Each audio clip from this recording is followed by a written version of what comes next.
Sébastien Messina, j'habite dans le 27 à Fontenay. Est-ce que tu pourrais me parler en quelques mots de la procédure judiciaire liée à ce qui t'est arrivé? La procédure judiciaire, c'est qu'on a retrouvé les 3 policiers qui m'ont tiré dessus, donc c'est 3 personnes de la BAC. Ils ont eu. En fait, c'était classé sans suite dans un premier temps.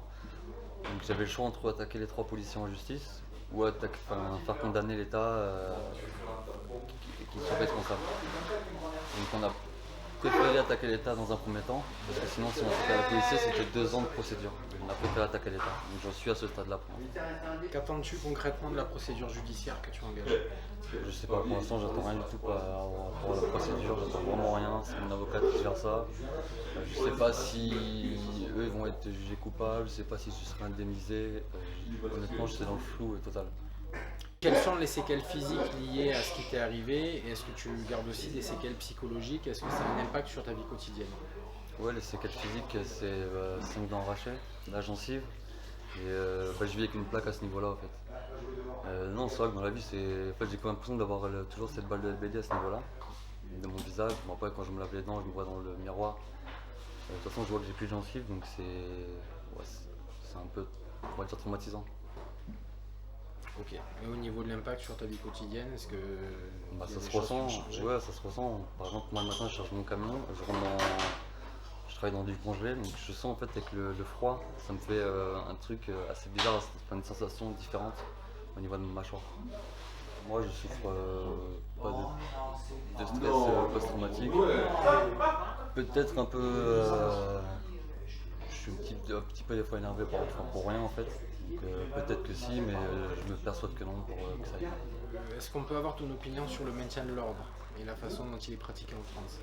Moi, je pense que le maintien de l'ordre, il consiste à faire une nasse pour que les gens s'énervent et attaquent la police on va dire en premier, pour qu'eux puissent riposter et tirer des LBD ou des grenades. Donc en fait, ils se servent de la colère des gens pour pouvoir les attaquer par derrière.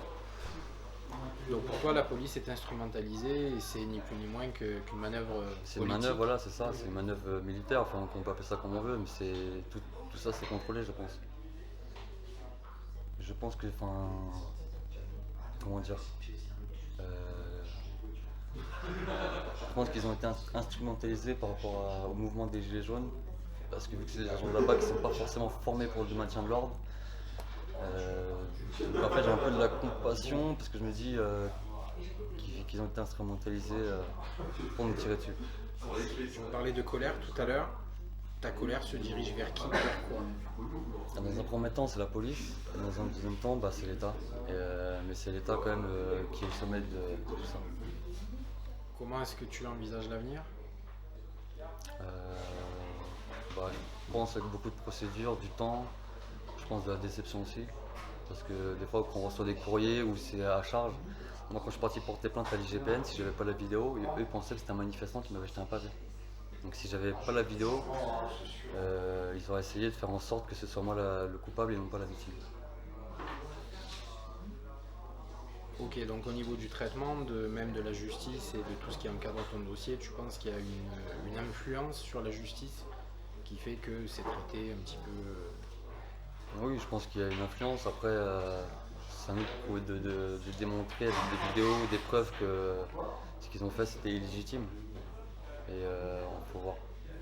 Tu es toujours engagé et tu manifestes toujours aux côtés des Gilets jaunes? Alors je suis encore engagé, mais moi je manifeste plus. J'ai arrêté quasiment depuis quelques mois. J'ai envie d'y retourner, mais j'ai peur d'être déçu par rapport au mouvement.